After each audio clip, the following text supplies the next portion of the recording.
What's up, ladies and gentlemen? Welcome back to another episode, this time on camera, of Double Move Sports.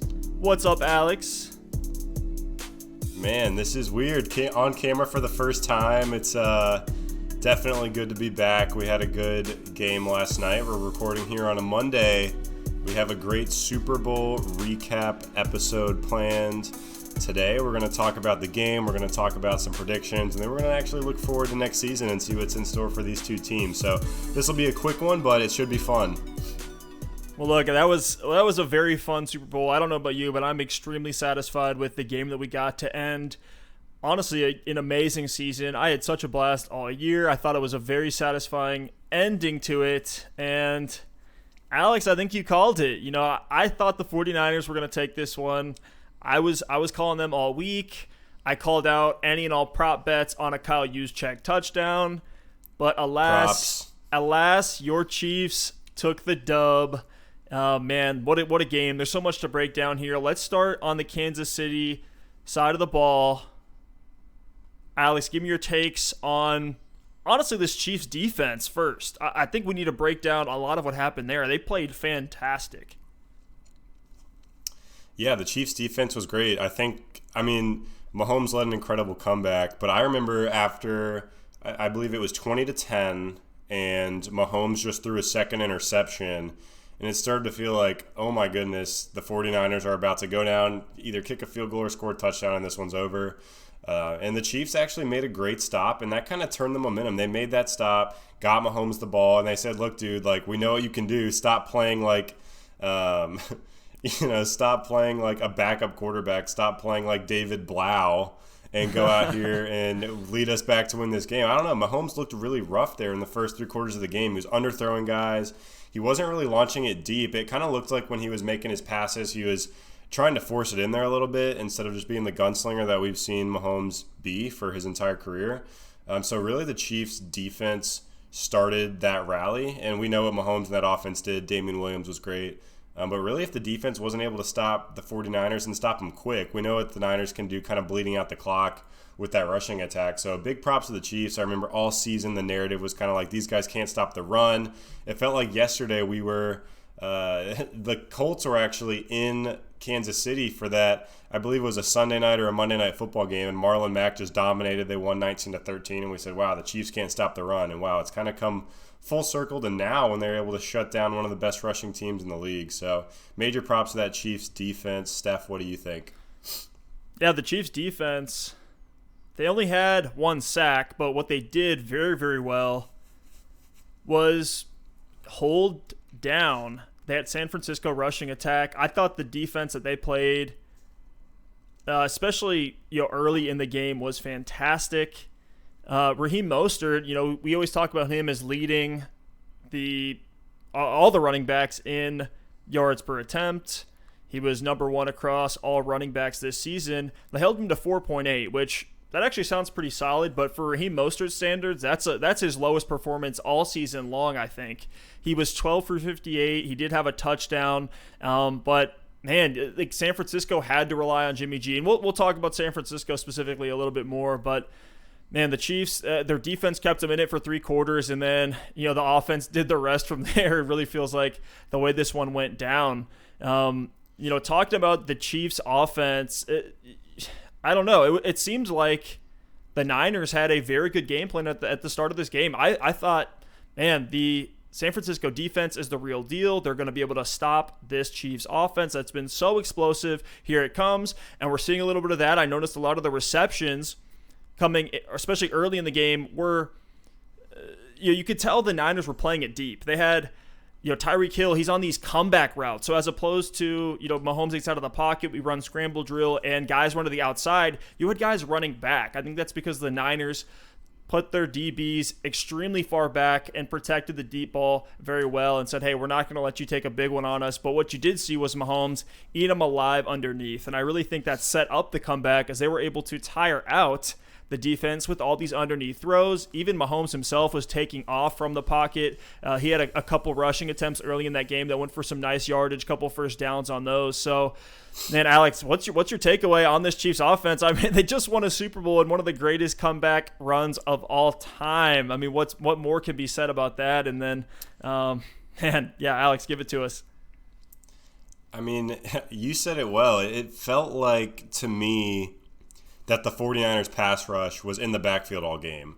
They only sacked Mahomes 4 times, but it felt, to me at least, watching that game, like Mahomes was always on the run. And his ability to kind of get outside the pocket and use his legs to pick up positive yards. I remember one play specifically where Bosa dove out and tried to just clip the back of his ankle. He barely got out of it and was able to run around and dive for a first down. So, you know, that knee becoming healthy, we've really seen his rushing ability here in the playoffs.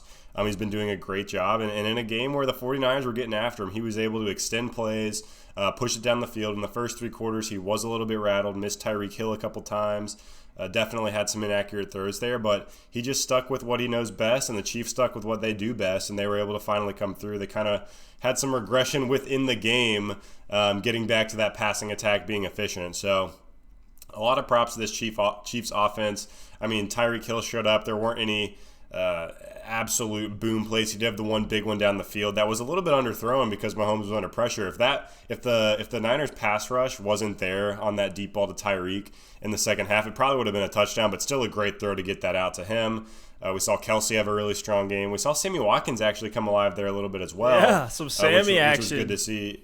He's had a pretty good playoffs here. So, the Chiefs' offense was great. Damian Williams, we know that he could have gotten snubbed for the MVP. A lot of debate is going on about that. But the Chiefs' offense did what we know they can do, and they did enough to win this game. And it was another great comeback. Just an incredible playoff run for the Chiefs, coming back in every single game. And, another blown lead for Kyle Shanahan. So hopefully next time he's there, he'll be able to pull it out. Yeah, I think this is we're seeing the Chiefs really define the meta for NFL offenses. We're in this pass-heavy era, and we're definitely seeing them use that. There was so much to break down on the Kansas City side. I want to go into the Niners, but I still think that more needs to be said. Something pretty interesting I saw, talking about Sammy Watkins, you brought up. He thanked Devontae Adams, gave him a shout-out in the post-game interview for the catch that set up that game-winning touchdown that I think was like a 30-yard reception from Watkins. He said he learned how to beat Richard Sherman by watching Adams do it on film. I thought that was just such a cool little takeaway, and who knows, maybe they don't cut Sammy Watkins just with this great postseason he's had, and he's eaten up a lot of cap, but for them it might be worth it. I mean, the guy's Super Bowl champion. Man, let's talk about the Niners offense specifically. I'm bummed we didn't see a big Kittle takeover in this game, but man, it speaks back to the Chiefs defense again. I feel like the Niners really couldn't get anything going for too long. They would get a couple chunk plays in a row, maybe 2 Debo Samuel jet sweeps or end arounds, some nice tosses where Raheem Mostert was able to get 10 to 11 yards in that wide zone run game. Shanahan offense, classic. Kyle Juszczyk had some plays, but it seemed like nothing was sustainable. And then, especially in the passing game, like I noticed Jimmy G was targeting like Kendrick Bourne a lot in this game, and that to me right off the bat was like, whoa, something is not right here. His first read needs to be Kittle, and you saw Kittle open on a couple of those where Jimmy G just straight up missed him. It seemed like, honestly, he was a bit rattled in this game. Either that or the Chiefs just really stepped it up or had a specific game plan that was able to beat the Niners offense. All comes from stopping that run on that side. But what are your thoughts on Jimmy G here, Alex? Yeah, I would have loved to see him play a little better. It was actually, it's interesting you bring up Kittle because I think it was the first completion of the game for Jimmy G actually went to Kittle. And I started to think to myself, man, they're going to break they're going to break that trend we've been seeing the past couple of weeks. They're going to go away from what the Chiefs have probably been studying on film for the playoffs and kind of utilize Kittle in the passing game more so than a pass blocker, but it didn't really turn out that way. Kittle was targeted 7 times in this one, but he wasn't very effective. Jimmy G wasn't really able to push the ball down the field at all. And that San Francisco running game, we saw it actually be effective in the first half. And if you look at that box score, they ran for 140 yards and a touchdown. So if you're just looking at the box score, you say, wow, they had a pretty solid game on the ground. But it felt like that all came early when it was late, when we've seen the 49ers bleed out drives in the past. Those fourth quarter drives, they just stalled out. And I know some of that was they passed it on second down a couple drives in a row that were batted down by Chris Jones on the Chiefs D-line. He had an awesome game. He batted down several passes, seemed to be everywhere. But that 49ers running game was really just a couple big chunk plays by Deebo Samuel on those end arounds. And they weren't able to just kind of grind and meticulously move the ball down the field there towards the end. And when Jimmy G had his moment, man, there was that deep ball to Emmanuel Sanders where he had him, man. He had him, and he just missed him by a step. We could be talking a totally different story right now if Jimmy G just puts a little bit more air under that ball and hits Sanders on the deep one. So would have loved to see him connect on that. But, I mean, you think about this, and Jimmy G got traded to San Francisco, had the good run to end that season. I think it was 4 or 5 games, and he finished strong when they had a bad year. Last year, he tears the ACL early. This year, he does everything they ask him to do. He's very efficient. He has a fine season, not bad by any means, and he gets them to the Super Bowl, and he doesn't play great in the Super Bowl, but come on, this is the first time this guy's been in that spotlight. He's not a Patrick Mahomes, and he knows it, but I think he's a good enough quarterback to win a Super Bowl. So saying they need to move away from him or Shanahan or anybody is way overblown, and I think they're going to be back. I think this 49ers team is strong, and it's consistent, and they've got a lot of good pieces, and they're balanced. So I know they're going to be a contender for years to come. And yeah, I think they'll learn from this experience, and they're going to be back next year. I have no doubt. Yeah, when the score was tied, or even when the Niners were up 20-10, it's like, man, this is it. I mean, Jimmy G won him a Super Bowl. He got him there. He did what he had to do. And then, man, when with 8 minutes left in the fourth quarter, I mean, look at the last 12 minutes here of the Super Bowl. We have Garoppolo going 3 for 11, Mahomes completing 8 of 13. Passing yards in the last 12 minutes, Garoppolo at 36 to Mahomes 114. And Mahomes threw 2 touchdowns in that span, and Jimmy G had 1 interception. Now, I won't go in on him too hard for that interception. It was kind of a desperation play at the end of the game, but man, I mean, that speaks volumes to the differences between these two quarterbacks. But Jimmy G doesn't need to be Mahomes for this offense to be effective. I think he'll be right back where we saw him, making more runs in the NFC. They are in a relatively tough division, but I think they can be the ones taking it year in, year out, maybe making the wild card, which they almost had this year. But, man, kudos to the Niners. I still love watching that offense. I love the Shanahan run game. I wish we could have seen more of that. They got it going. They kind of steered away from it. But let's talk about Super Bowl MVP. There was some debate going on. We were getting involved on Twitter talking about Damian Williams, who had an exceptional stat line. He had 17 carries for 104 yards and 1 touchdown on the ground, 4 receptions for 29 yards and 1 touchdown through the air. 2 touchdowns in a game like this. I mean, that's, what can you say? He had hit the dagger to end the game, the final touchdown to put the Chiefs, over the top to seal it. He also scored that one. What was that other one there? Was that just a run up the middle, that first score of the game, something like that? Yeah, he had the receiving touchdown that actually got reviewed early in the game, and then the breakaway touchdown at the end. That's right. I was thinking. Here's my thing. It's the Super Bowl. I remember on that review there were several angles where they couldn't quite see if he stepped out, where the ball was when he stepped out. And I'm sitting here thinking, this is the Super Bowl. How do they not have every angle you need right down the goal line? Like, come on, guys. Get it right next year. Come on, Goodell. Come on. That's right. Well, that's right. Well, a lot of people saying Damian Williams was snubbed here. The stat line certainly says so, but, man, just from a PR and marketing perspective, of course, Mahomes is going to be the NFL Super Bowl MVP of this year. I think Lamar Jackson got regular season MVP. Shout out to him. But, I mean, Mahomes is always going to be a winner of one of these 2 awards if he made it there. He's special. I mean, he's on an insane playoff run, but you knew he was going to get it. No matter what Damian Williams did in that game, unless he absolutely took over, had like 4 touchdowns and 200 yards, there's no way he was going to win that Super Bowl Steph, MVP. I got to interrupt you. I got to ask you, who do you think, regardless of like who you think the NFL was going to give it to, who do you think deserved it in this game? In the Super Bowl? Yes. Who do you think should have got it? Look, it's just hard for me to get past the first 3 quarters of play from Patrick Mahomes. That's all. I mean, we could say the same thing for, the Patriots team that came back down 28-3.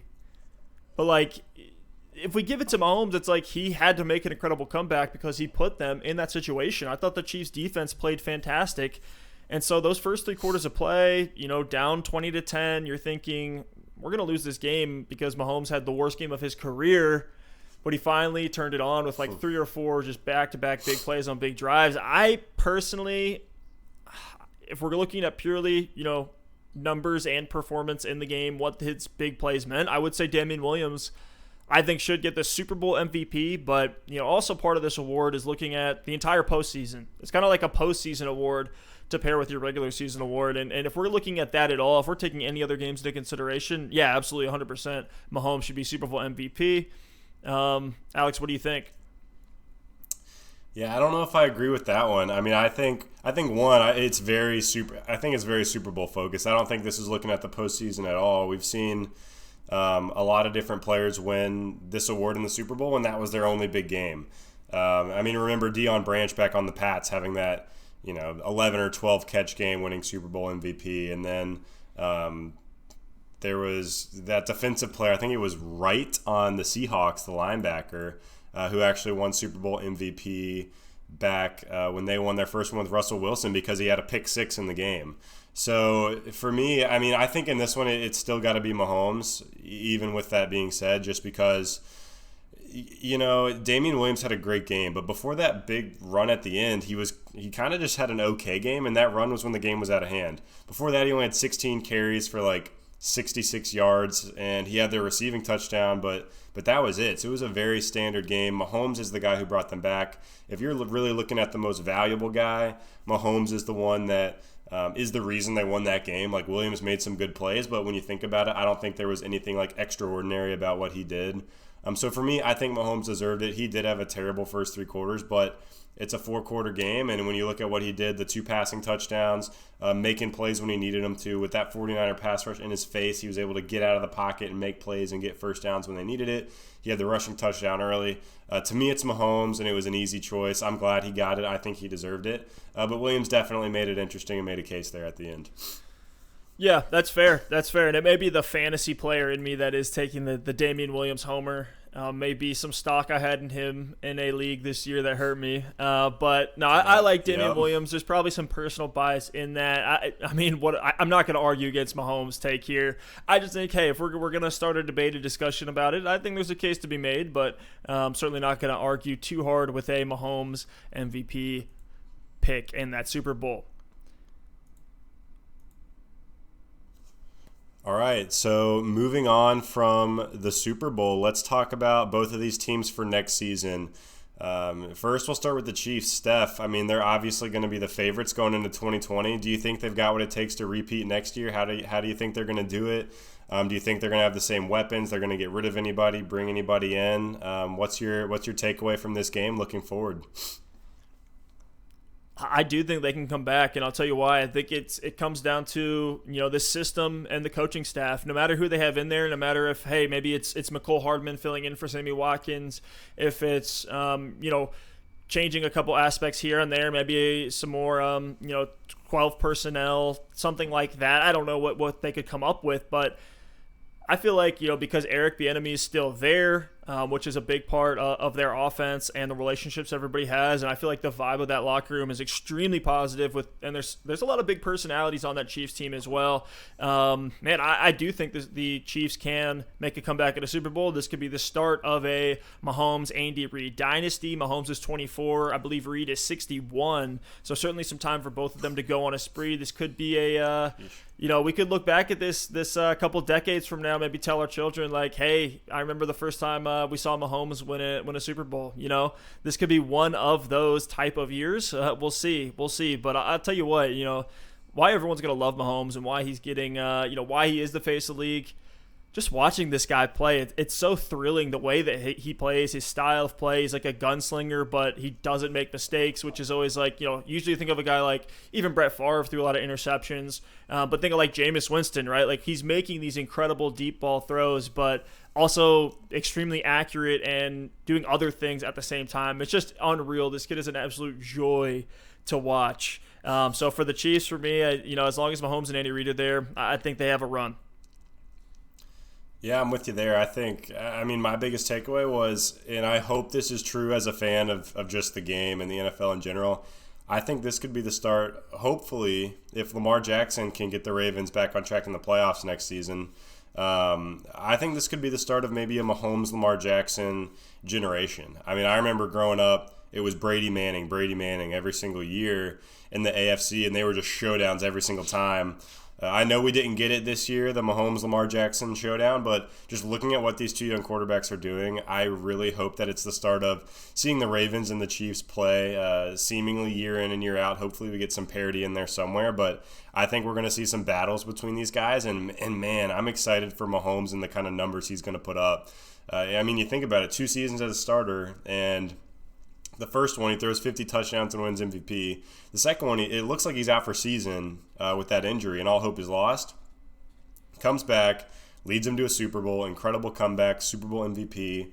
So this guy's going to do some great things, and I think when it's all said and done, he's going to be one of the great ones. And real quickly, before we move on to the 49ers, quick correction. I said KJ Wright was the Super Bowl MVP for Seattle. It was actually Malcolm Smith. They had that trio of Malcolm Smith, Bobby Wagner, and KJ Wright as their linebackers. Smith was the guy who took the interception to the house for that MVP. So just wanted to call myself out there before we go ahead and move on to the Niners. Nice. I respect that. So talk about the Niners here. I think they can bring it back as well. John Lynch loves to draft these defensive linemen. So you think if they continue to kind of rotate out that D-line, not getting bogged down too heavily on, one player's contract. I really like the system they have going over there, as long as they can keep that front seven going and make smart hires in the secondary. Their offense, I mean, we saw they have Raheem Mostert as their starting running back. I don't think they need any other guys on that roster outside of guys that can just fill in, because of the running scheme that they have. I think Mostert showed a lot of heart, and he is good, don't get me wrong. But, they could have had, Damian Williams, if you put him on the 49ers, I think he's just as successful. That's my take on the Niners. I think they will be back as well. I don't see much changing. There's not going to be a ton of turnover there. Robert Saleh staying there. I'm not sure who is a free agent or not. I think Emmanuel Sanders is on a contract year right now. So they'll have some decisions to make, but I do think, all remains constant. They can keep this one going. We saw Shanahan's father do this and make it to 2 Super Bowls and win. And I think Shanahan will see him again. Yeah, you said it best. I mean, the one thing I was going to bring up is Emmanuel Sanders is going to be a free agent. I don't know that they'll bring him back. I mean, we saw him have a couple big games this year, but he's going to be another year older, and we saw definitely him slowing down a little bit from the Emmanuel Sanders of old. But defensively, I mean, they've got it locked in. They've got a great front four, a great front seven with D Ford and DeForest Buckner. Nick Bosa, like that defense is incredible. The one thing that does worry me is the secondary. It was very good this year, but a lot of those guys are veterans. We all know Richard Sherman isn't getting any younger. He definitely had a good year, but we also saw some signs of age this season. So defensively, maybe they get some youth in there for some depth, but then on the offensive side of the ball, I mean, Jimmy G's their guy. Their offensive line is solid. Kittle is a top tight end. The running game, I mean, you could throw just about any running back in that system, and they'd be great. But it was a great story with Mostert breaking out this year after all the times he's been cut. Tevin Coleman will be back. They got Breida. So they're fine there. The one thing I think they could upgrade is probably that wide receiver spot. I think Debo could take another really big step forward next season, but I think they should be in the market in the draft for a wide receiver. It's a really deep class this year, and there's a lot of talent there. So if they can snag up another young receiver to build as part of that core, man, I think they're in great shape. So I do expect the Niners to be contenders next year, as we said earlier, and maybe we'll see a rematch next year. It hasn't happened in a while, but there's no reason to believe any of these teams are going to miss the playoffs, so we'll see. Yeah, both of these teams hadn't been in the Super Bowl for a very, very long time. Now they're both here. It seems like this could be the start of something incredible. And thank God the Patriots are nowhere to be found. I was talking to some guys today. I think the Patriots are going to get one more in the Brady Belichick era. I think they will before it's all said and done. I think Brady gets one more. But the Brady Belichick era is over. You think it's officially over? No chance. He's going to Vegas, man. Wow. All right. That's a hot take.